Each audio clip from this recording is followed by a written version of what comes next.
Ranji waited. The other boy made a strange hissing sound. अब रंजी रुका रहा और जो दूसरा बच्चा है ना उसने हिसिंग साउंड, एक करके साउंड जो श की आवाज़ होती है उस तरह की निकाली। They stared each other in the eye for almost a minute. अब दोनों ने एक दूसरे की आंखों में घूरते हुए लगभग 1 मिनट तक देखा। Then the warrior slapped Ranji across the face. फिर जो वॉरियर बच्चा था ना, जो स्ट्रेंजर था, उसने रंजी को जोरदार तमाचा चेहरे पे लगाया। With all the force he could master. पूरी अपनी क्षमता के साथ, मास्टर मतलब गैदर या कलेक्ट करना, पूरी अपनी क्षमता को या एनर्जी को कलेक्ट करते हुए उसने ज़ोरदार तमाचा रंजी को चेहरे पे लगा दिया। रंजी स्टैगर्ड फीलिंग क्वाइट डिजी। अब रंजी जो है वो लड़खड़ा गया थोड़ा। फीलिंग क्वाइट डिजी, डिजी का मतलब यहाँ चक्कर आना। ओके, सो लड़खड़ाते हुए उसको चक्कर आने लगे रंजी को इस थप्पड़ के बाद। There were thick red marks on his cheek. अब उसके गाल पे वो उंगलियों के मोटे मोटे लाल निशान पड़ गए उसके वो तमाचे के। There you are, exclaimed his assailant. So ये रहा उसके अपोनेंट ने या दुश्मन ने या ओपोनेंट या एनिमी, उसके दुश्मन ने कहा। Will you be off now, अब तुम यहाँ से जाओगे कि नहीं? For answer Ranji swung his arm up and pushed a hard bony fist into the other's face. अब इसके जवाब में रंजी ने क्या कहा? घुमाया, swung, past tense of swing. His arm, अपना आर्म को उसने घुमाते हुए अपने हाथ को, और वो उसने एक कठोर सा या तगड़ा एक बोनी क्योंकि उसको बहुत थिन था ना रंजी, उसने बोन का जो हाथ था जिसमें हड्डियों से भरा हुआ, फिस्ट मतलब मुट्ठी जिसमें उतना फ्लैश नहीं है, इनटू द अदर्स फेस, उसने भी उसके चेहरे पे मारा। And then they were at each other's throats, और दोनों ने एक दूसरे के फिर गले को पकड़ लिया, थ्रोट को पकड़ लिया। स्वेइंग ऑन द रॉक, एक से दूसरी तरफ जाना। स्वेइंग मतलब इधर से उधर करवट, कभी इस तरफ कभी उस तरफ, ये लोग लुघड़ते हुए जाने लगे एक दूसरे का गला पकड़े हुए। Tumbling on to the sand, tumbling मतलब throwing on themselves from here to there on the sand, rolling over and over। अब ये रोल भी कर रहे थे, मतलब पूरी युद्ध छिड़ी हुई थी, घमासान टाइप के इन दोनों बच्चों में। There legs and arms locked in a desperate violent struggle, अब इनके हाथ और पैर एक दूसरे से जकड़े हुए एक तरह से एक स्ट्रगल, डेस्परेट मतलब बिल्कुल, और जद्दोजहद और स्ट्रगल में लगे हुए थे, एक दूसरे से ये मुकाबला करते जा रहे थे।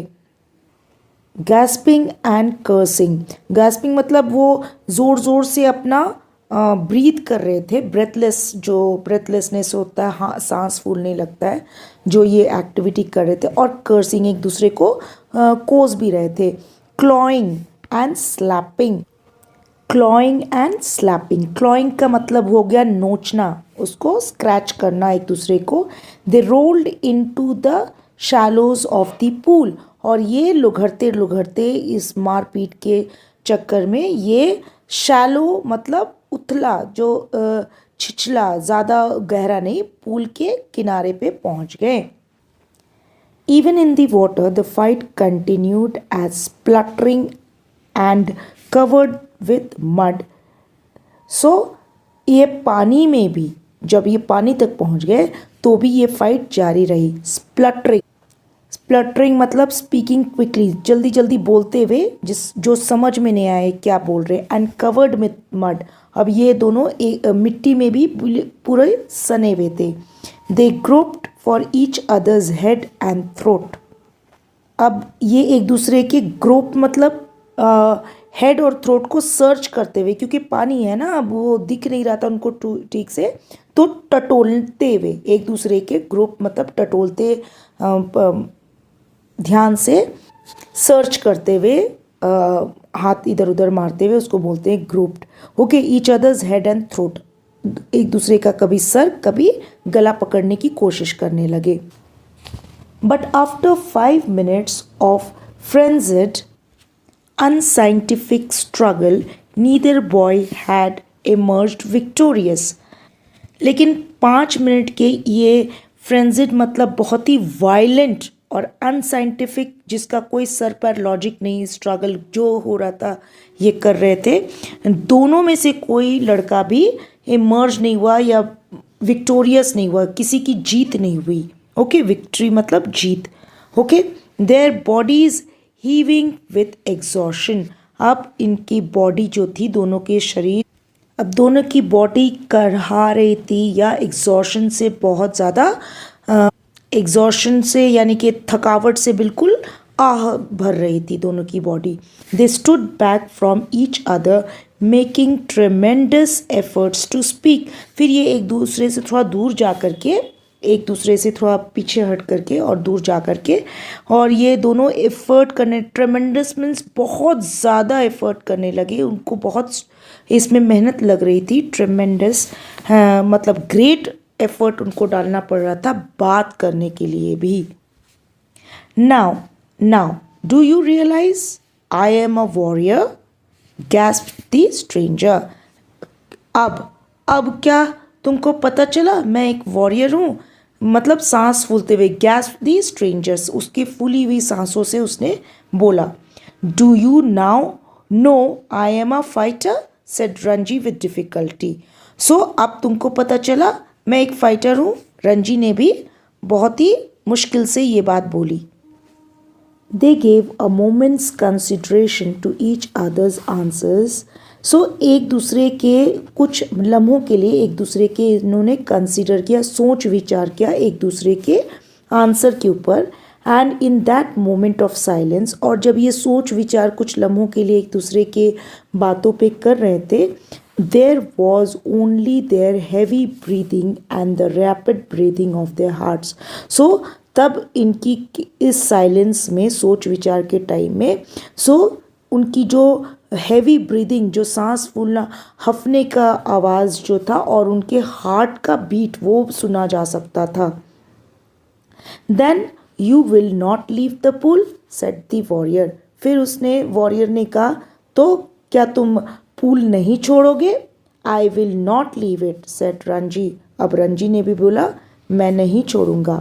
Then we shall have to continue the fight, said the other. तो हमें इस फाइट को जारी रखना पड़ेगा, दूसरे बच्चे ने बोला. All right, set Ranji. ठीक है, रंजी ने बोला. But neither boy moved, neither took the initiative. लेकिन कोई बच्चा दोनों में से नहीं हिला, और दोनों में से किसी ने किसी चीज़ की शुरुआत नहीं की. इनिशिएटिव लेना मतलब किसी चीज़ का, नई चीज़ का शुरुआत करना. The warrior had an inspiration. Inspiration मतलब यहाँ पर एक आइडिया. अब वॉरियर को एक आइडिया आया. Okay, we will continue the fight tomorrow, he said. अब उसने क्या कहा कि हम लोग ये फाइट को कल जारी रखेंगे, कंटिन्यू करेंगे कल. If you dare to come here again tomorrow, अगर तुम्हारे में इतनी डेयर है, जुर्रत है कि कल तुम फिर से यहाँ पर आओ तो. We will continue this fight and I will not show you mercy as I have done today. और कल जो तुम कंटिन्यू अगर फाइट करोगे आकर, तो मैं तुम्हें कोई भी मर्सी या रहम या तुम्हारे ऊपर कोई दया नहीं करूँगा, जैसा कि आज मैंने दिखाया है तुमको. I will come tomorrow, said Ranji. अब रंजी ने कहा मैं तो कल आऊँगा. आई will be ready for you, और मैं तुम्हारे लिए तैयार हूँ, तुम क्या करते हो. They turn from each other then and going to their respective rocks.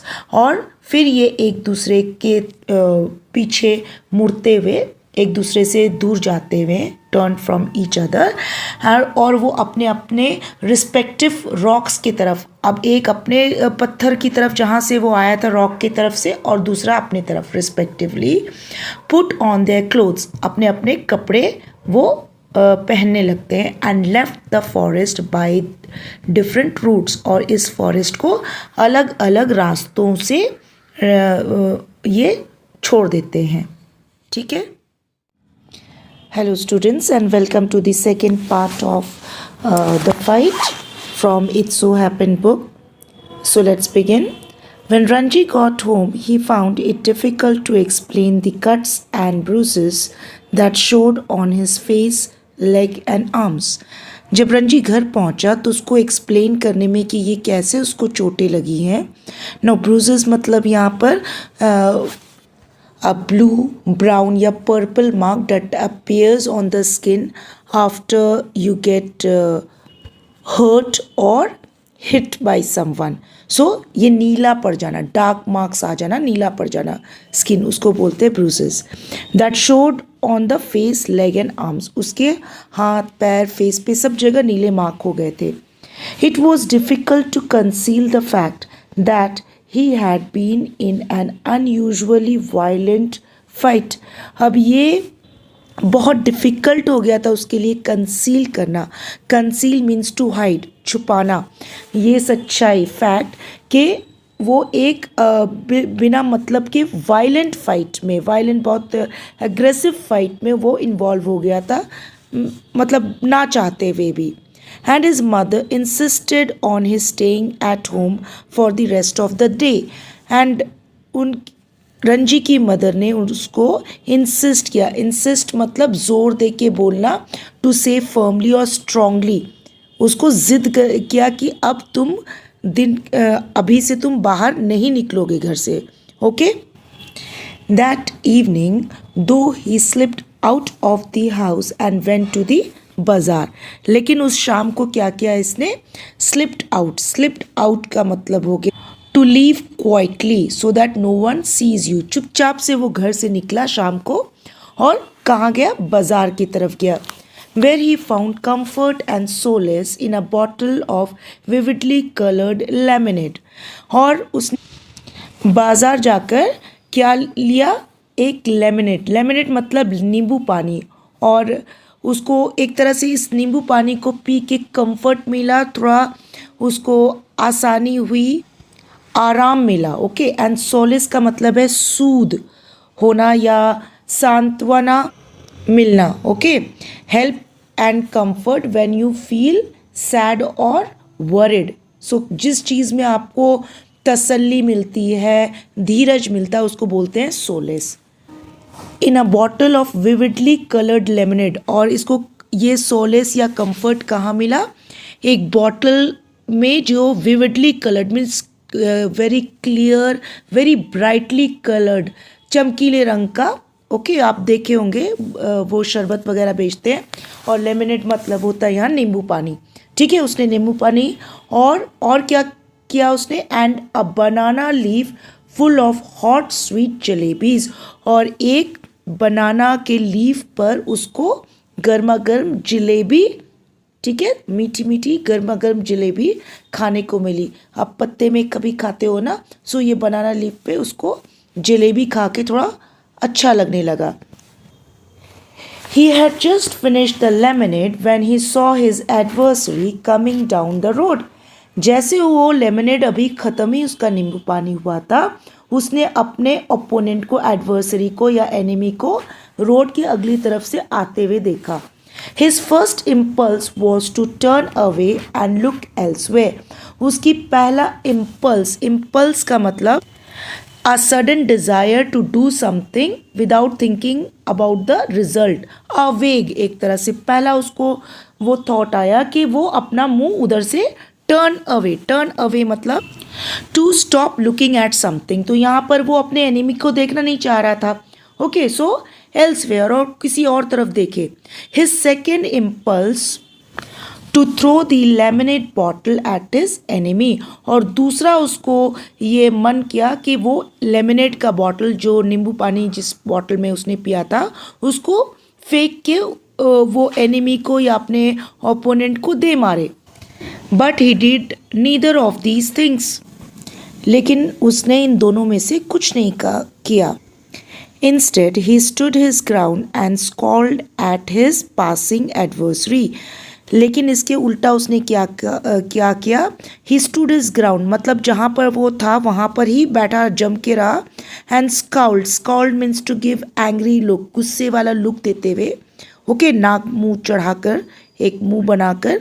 Okay, और उसने गुर्राते हुए देखा अपने पासिंग एडवर्सरी, जाते हुए दुश्मन को, अपोनेंट को.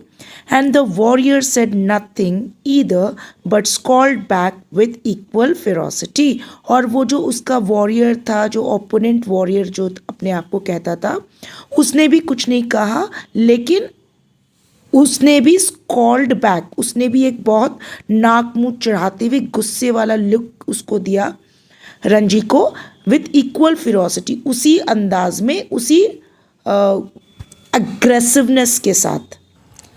The next day was as hot as the previous one.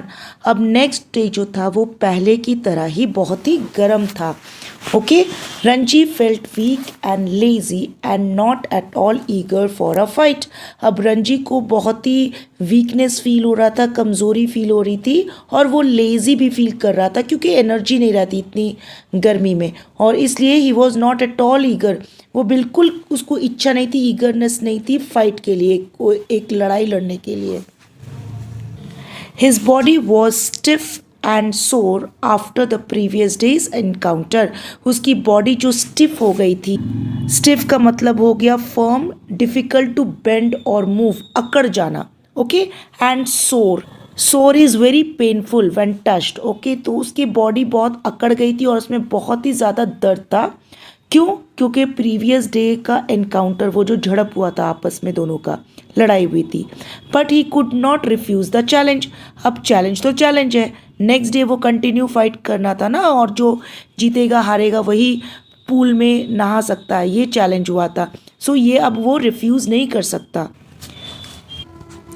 Not to turn up at the pool would be an acknowledgement of defeat. अब पूल नहीं जा कर के और उसमें डाइव करना, ये एक्नॉलेजमेंट ऑफ डिफीट होगा, मतलब स्वीकृति होगी अपने हार की. From the way he felt just then he knew he would be beaten in another fight. अब इस तरीके से उसको ये भी समझ में आ रहा था कि दूसरी झड़प होगी या लड़ाई होगी और उसको फिर से मार पड़ेगी. But he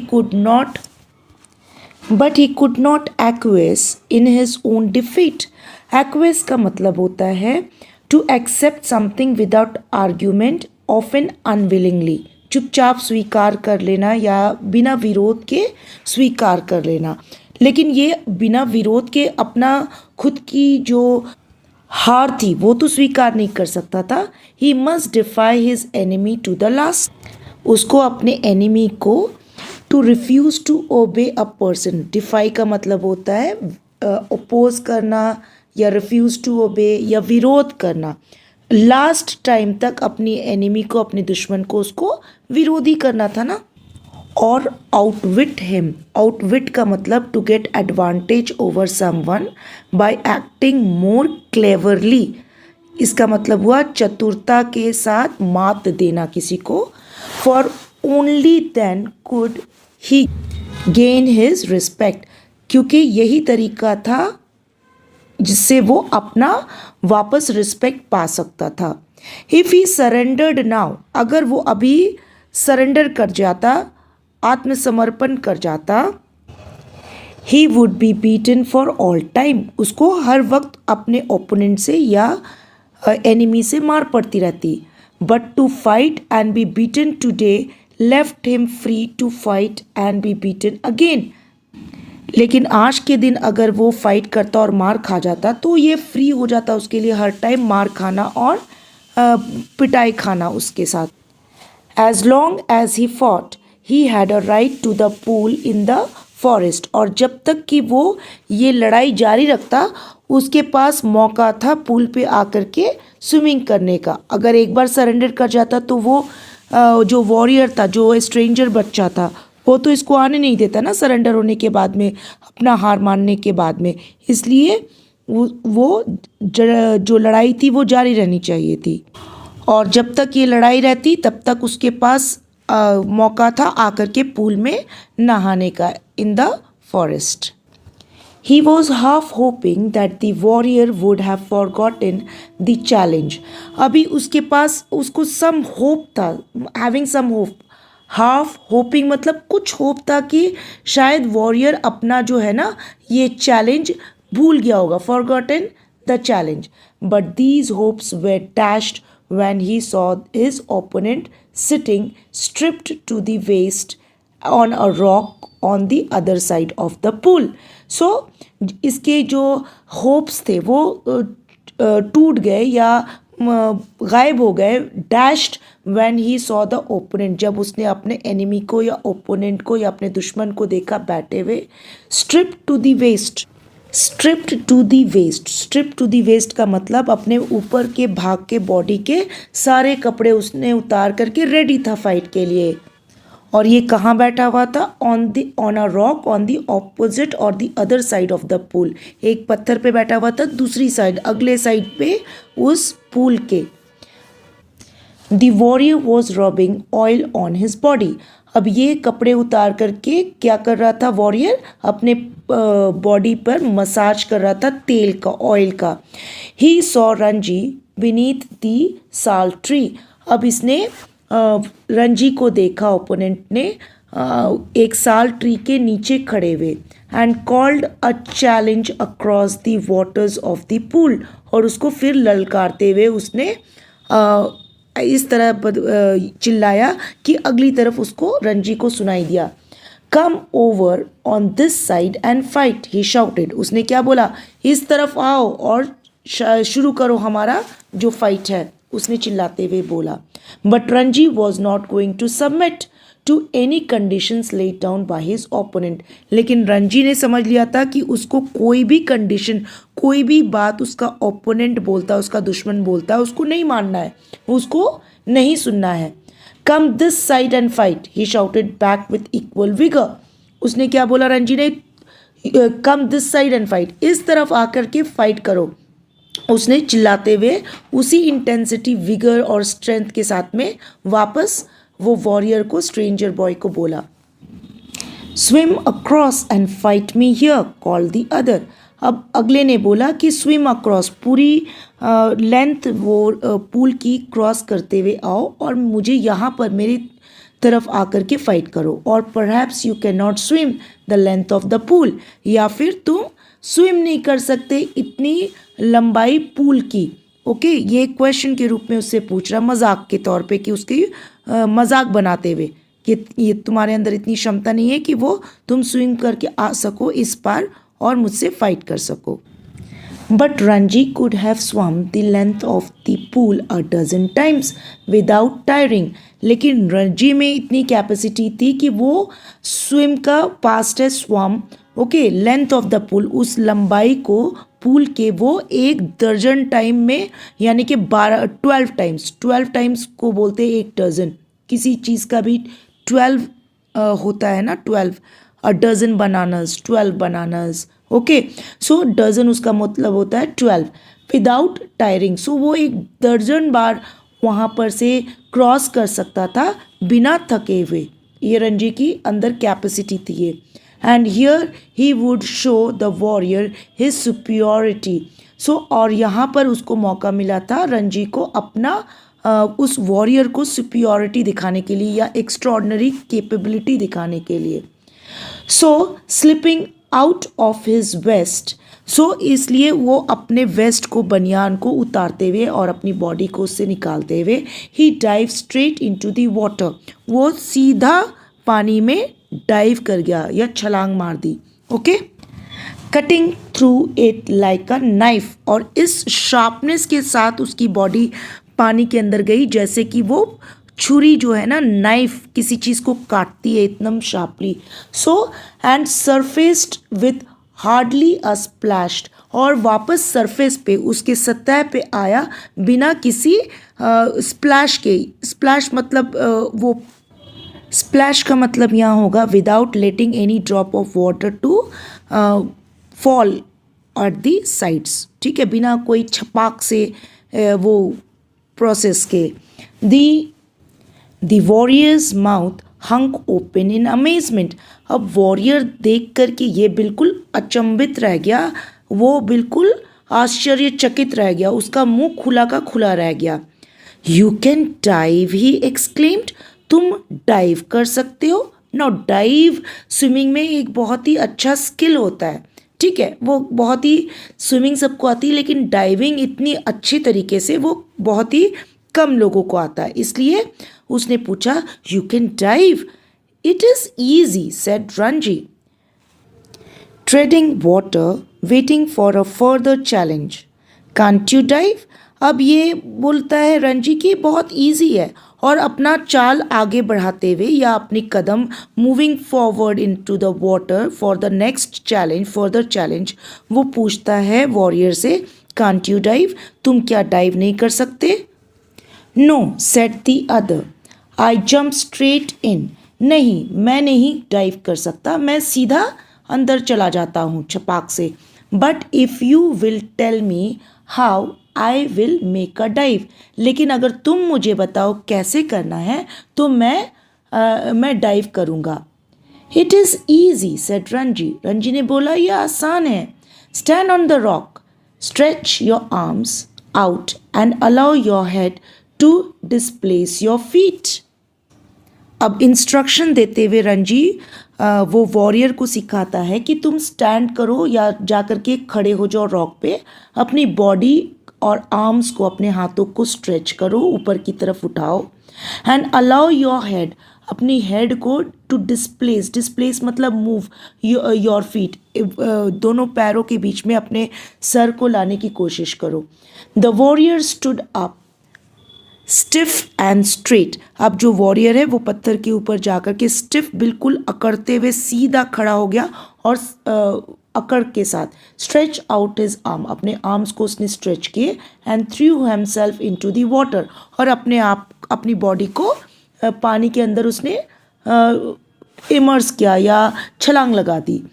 he landed flat on his belly, और वो बिल्कुल फ्लैट, चपटा, सीधा का सीधा वो जाकर के उसके पेट के बल वो पानी के ऊपर फचाक से गिरा।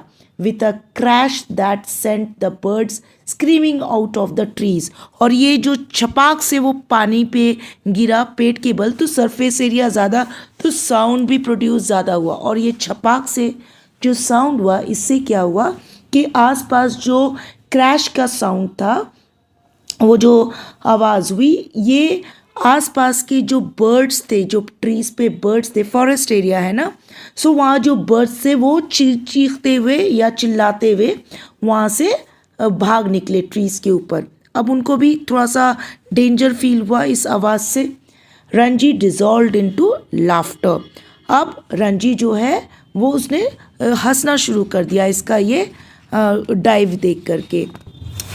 Are you trying to empty the pool, he asked, उसने पूछा कि क्या तुम पूरा पानी पूल से बाहर ही गायब कर देना चाहते हो, इस पूल को मतलब खाली कर देना चाहते हो।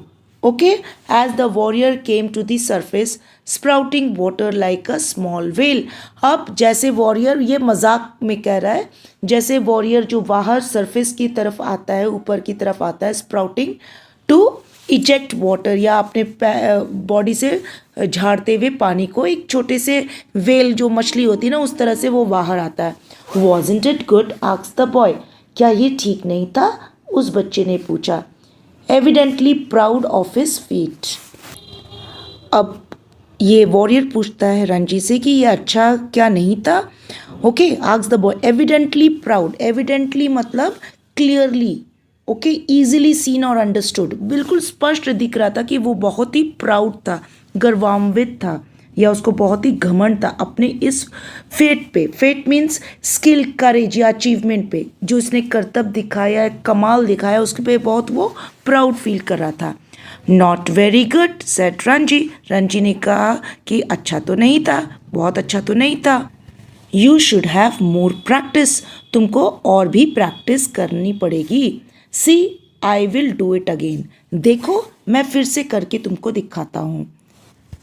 And pulling himself up on a rock, he executed another perfect dive, और अपने आप को एक रॉक के ऊपर फिर से वो लेके गया और एग्जीक्यूटेड डिस्प्ले किया या दिखाया उसको एक दूसरा परफेक्ट डाइव, बिल्कुल सटीक डाइव उसने फिर से लगा दी पानी में रंजी ने। The other boy waited for him to come up, और वो जो दूसरा वॉरियर था अब वो पानी के अंदर रंजी को जाते हुए देखा, अब वो वेट कर रहा था कि वो पानी के सतह पे आएगा। But swimming under the water, लेकिन रंजी जो था वो पानी के अंदर ही स्विम करता हुआ, Ranji circled him and came up from behind, Ranji जो है वो वॉरियर के चक्कर लगाते हुए पानी के अंदर अंदर ही और उसके पीछे से वो बाहर निकला सरफेस पे पानी के from behind. How did you do that asked the astonished youth, अब ये तुमने कैसे किया, बिल्कुल एस्टोनिश होकर के, बिल्कुल अचंभित होकर के हाँ ये यूथ ने पूछा, उस लड़के ने पूछा। Can't you swim under water asked Ranji, अब तुम पानी के अंदर स्विम नहीं कर सकते सरफेस के नीचे। No but I will try it, नहीं बट मैं ट्राई करूँगा, कोशिश करूँगा। The warrior made a tremendous effort. Tremendous here means great effort. अब warrior ने एक बहुत ज़्यादा कोशिश की और effort दिया to plunge to the bottom of the pool, and indeed he thought he had gone right down. To plunge मतलब to fall or to with force to jump. Okay उसने डुबकी लगा दी to the bottom of the pool, उसके बिल्कुल नीचे स्तर पे पूल के, and indeed he thought he had gone right down, और उसको लगा कि वो बिल्कुल नीचे पहुंच चुका है पूल के। Though his bottom like a duck's remained above surface, लेकिन उसको लग रहा था जो वॉरियर को कि वो बिल्कुल पूल के नीचे स्तर पे पहुंच चुका है, लेकिन उसका जो पीछे का हिस्सा था, जो वॉरियर के बॉडी का पीछे का हिस्सा था वो अभी भी पानी के सरफेस के ऊपर ही दिख रहा था। ठीक है, अब किसी की बॉडी पानी के ऊपर ही दिख रही है सरफेस पे, तो वो बिल्कुल बॉटम कहाँ से पहुँच सकता है। जैसे एक डक का आप देखोगे, जब डक अपना सर डालती है ना पानी के अंदर तो उसको लगता है वो नीचे, लेकिन उसका जो पीछे का भाग है, उसका जो फेदर्स है और टेल है वो पानी के ऊपर ही दिखता था, है ना।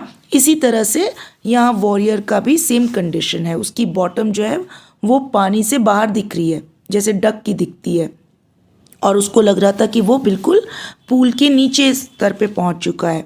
Ranji however did not discourage him, Ranji लेकिन उसको डिस्करेज नहीं किया, उसको मतलब उसको चिढ़ाया नहीं या उसको गलत नहीं एक्सप्रेशन दिया उसने। ठीक है, it was not bad he said but you need a lot of practice. अब उसकी जो हिम्मत को बांधते हुए रंजी उसको हेल्प करते हुए बोलता है, it was not bad okay but you need a lot of practice, लेकिन तुमको बहुत सारा प्रैक्टिस की ज़रूरत है। Will you teach me asked his enemy, अब वो वॉरियर जो इसका एनिमी है रंजी का, उसने पूछा कि क्या तुम मुझे सिखाओगे। If you like I will teach you, अगर तुम चाहोगे तो मैं तुमको सिखा दूंगा। You must teach me, if you do not teach me I will beat you, so you must teach me, तुमको मुझे सिखाना ही पड़ेगा, अगर तुम नहीं मुझे सिखाओगे तो फिर से वॉरियर बोलता है क्या, अगर तुम मुझे नहीं सिखाओगे आई विल बीट यू, मैं तुमको पीटूंगा। Will you come here every day and teach me, क्या तुम रोज़ आके मुझे यहाँ पर सिखाओगे। If you like said Ranji, अगर तुम ऐसा ही चाहते हो तो ठीक है। They had pulled themselves out of the water and were sitting side by side on a smooth grey rock. अब तक ये जो कन्वर्सेशन हो रहा है, ये दोनों पानी से अपने आप को निकाल के और वाटर से और एक दूसरे के साइड बाय साइड अगल बगल एक स्मूथ से ग्रे कलर के रॉक पे बैठे हुए थे अब तक। My name is Suraj said the warrior. What is yours? मेरा नाम सूरज है, उस वॉरियर ने, जो अनजान बच्चा था, स्ट्रेंजर था, उसने बताया। What is yours, और तुम्हारा क्या है। It is रंजी, रंजी ने बोला मेरा रंजी है। I am strong, am I not? Asked Suraj, मैं मजबूत हूँ या बहुत ही ताकतवर हूँ, है कि नहीं, सूरज ने पूछा। bending his arm so that a ball of muscle stood up, stretching the white of his flesh.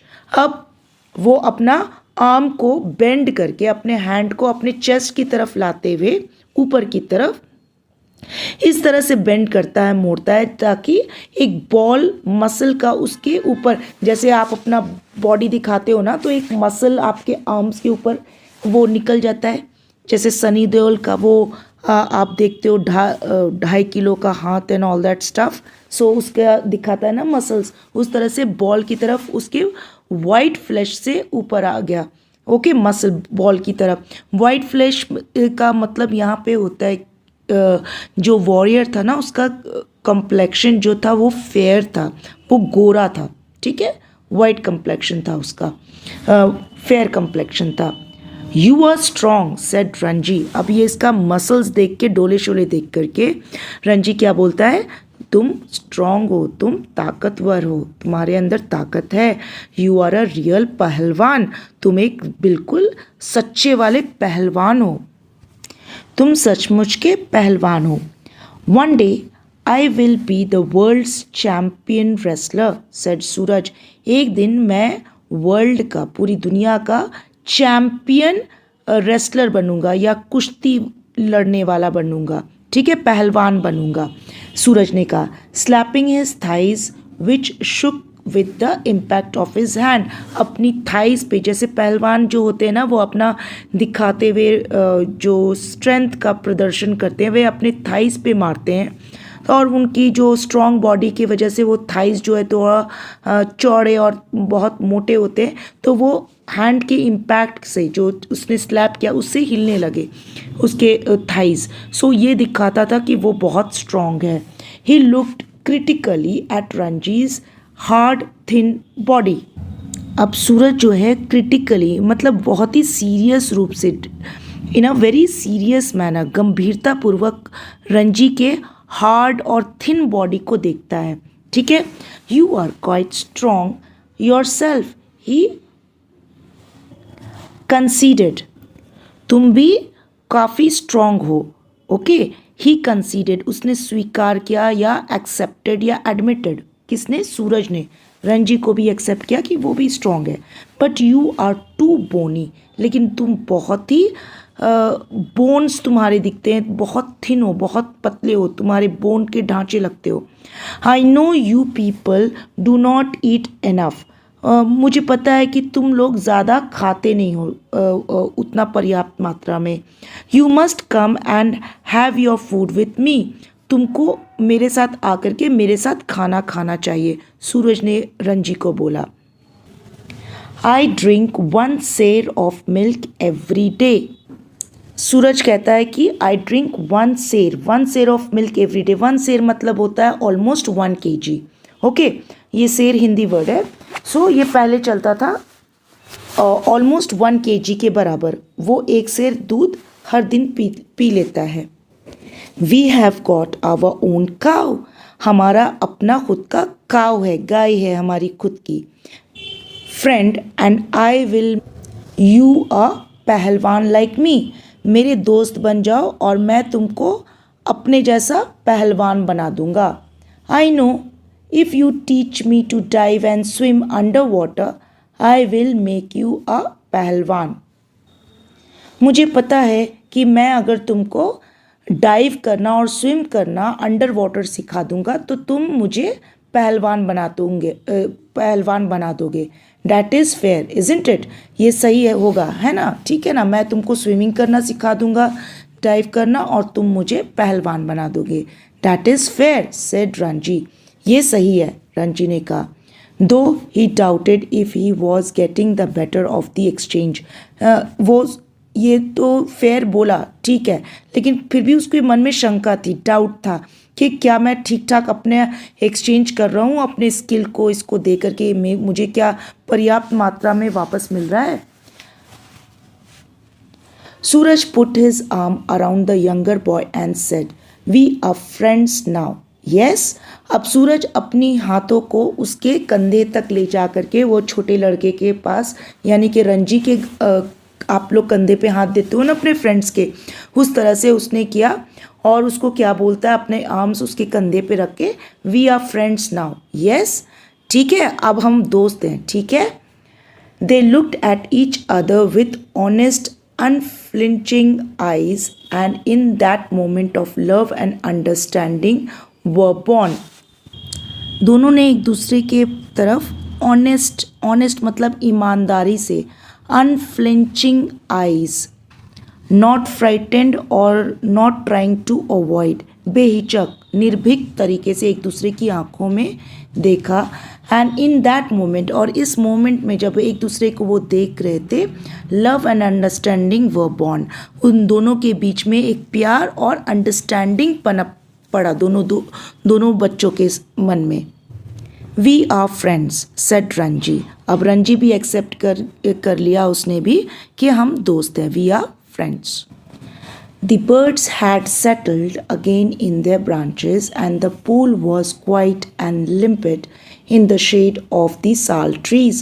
अब birds जो थे, जब शांति हो गई ना, तो ये चिड़िया वापस आके अपने ब्रांचेस पे बैठ गए जो पक्षी थे, और पूल वापस से शांत हो गया, और लिपिड वो क्लियर वाटर जो साल के नीचे ट्री के नीचे वो शांति से वो बहने लगा या स्थिर हो गया पानी भी। It is our pool said Suraj, Suraj ने बोला कि ये हमारा पूल है, okay, nobody else can come here without our permission, और हमारे परमिशन इजाज़त के बिना यहाँ पर और दूसरा कोई नहीं आ सकता। Nobody else, who would dare, और किसकी हिम्मत हो सकती, हु वुड डेयर किसकी हिम्मत होगी, डेयर करेगा या चैलेंज लेगा हमसे। Who would dare said Ranji, अब रंजी भी बोलता है उसको दोहराते हुए, कौन आ भी सकता है हमारे सिवा। Smiling with the knowledge that he had von that day, और ये उस नॉलेज से जो उसको मिला था उस दिन, उससे खुश होता हुआ, जो ज्ञान मिला उसको, उससे खुश होता हुआ वो स्माइल करता है। और एक अच्छा इंसिडेंट भी हुआ कि दोनों बच्चों में दोस्ती हो गई, इस बात की भी खुशी है इन दोनों के बीच में। Okay, then we have come to the end of the chapter. Thank you.